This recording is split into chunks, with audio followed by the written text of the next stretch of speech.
안녕하세요. 매일 새로운 정보를 드리는 채널 보상가 배상TV입니다. 제가 영상을 한번 올린 적이 있습니다. 형사비는 어떨 때 필요하냐? 그 영상에 대해서 안 보신 분들은 위쪽에 제가 링크를 걸어 드릴 테니까 그 영상 참고하시고요.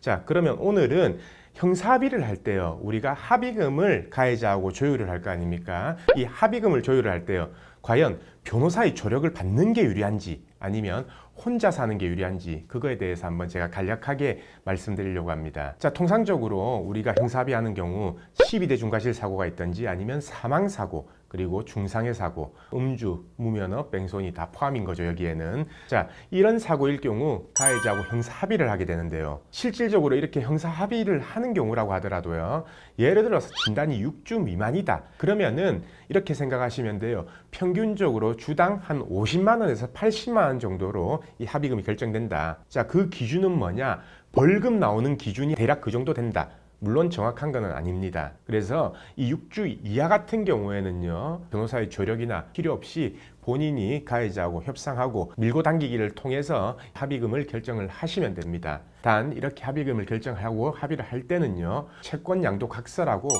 받으셔야 돼요. 자, 그러면요, 6주 이상 진단이 나온 경우 아니면 사망이나 중상해 이런 경우에는 변호사의 도움을 받는 게 왜 유리한지 거기에 대해서 제가 알려드리려고 하는데요. 음주, 무면허 같은 경우에는요, 만약에 가해자가 운전자 보험을 가지고 있다 하더라도요, 운전자 보험에서도 보험금이 지급이 안 돼요.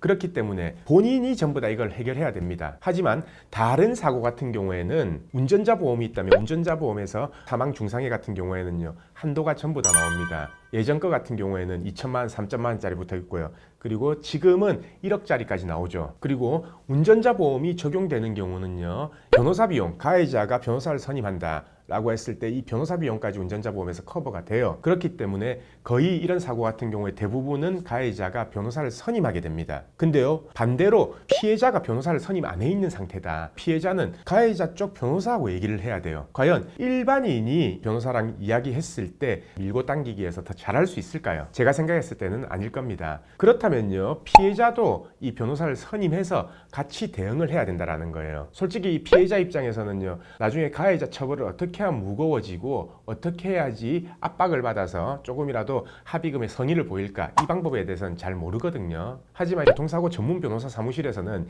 이런 경험들이 많기 때문에 어떻게 가해자를 압박하면은 가해자가 형사합의금을 더 지급하는지, 그리고 운전자 보험에서 예를 들어서 3천만 원이 있다고 하더라도 만약에 3천만 원으로 합의해버리면요, 그 운전자 보험 외에는 가해자는 돈 한 푼도 안 쓰고 이렇게 합의하게 되는 거거든요. 그게 사망사고라고 하더라도요. 그렇기 때문에 3천만 원대로, 그리고 추가적으로 가해자가 이 합의금에 대한 성의를 보일 수 있게끔 가해자를 압박하는 게 중요합니다. 보통은 그렇습니다. 사고가 여러 번 나는 경우는 드물어요. 보통 처음 사고이거나 많아봐야 두 번째 사고인데, 그 사고에서 사람이 사망했다, 그리고 중상해를 입었다, 이렇게 된다면요, 가해자는 이 형사처벌 때문에 심리적인 압박감을 가지게 되어 있습니다. 근데 만약에 피해자가 변호사까지 선임했다, 그래서 변호사 사무실에서 가해자한테 연락이 간다 라고 한다면요, 그 압박감은 더 커지겠죠. 실제로 저희 사무실에도 이런 사례가 있었습니다. 음주운전으로 인해서 사망한 사고인데요, 이거 못한다, 그래서 몇 달을 끌다가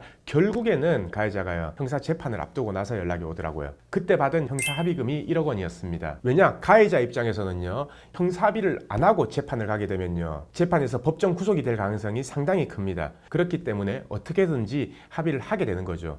물론 이때는 따져야 될 게 가해자의 뭐 직업이나 아니면 경제적 상태, 이런 부분도 충분히 고려를 한 상태에서 가해자하고 이 협상 과정, 이게 형사합의금 결정에 엄청 큰 요소입니다. 그래서 제가 오늘 말씀드리고 싶은 거는요, 만약에 이런 중한 사고, 사망이나 중상해 사고다 라고 하면은 애초에 형사합의 단계부터요, 교통사고 전문 변호사의 조력을 받아서 형사합의부터 진행하시는 게 훨씬 더 유리한 결과가 나옵니다. 영상을 보시는 우리 구독자분들 궁금한 점이 있으시면요, 아래에 삼각형 표시를 누르시면은 설명란이 나옵니다. 거기에 전화번호랑 링크랑 걸어놨으니까 거기로 언제든지 문의를 주시면 되고요. 오늘은 이 형사합의금도 변호사를 선임하면은 달라지냐, 더 많이 받을 수 있냐, 그 부분에 대해 설명을 드렸습니다. 오늘 방송은 여기까지 하고요, 내일도 새로운 주제를 가지고 오겠습니다. 오늘 방송 끝까지 봐주신 구독자분들 감사드립니다.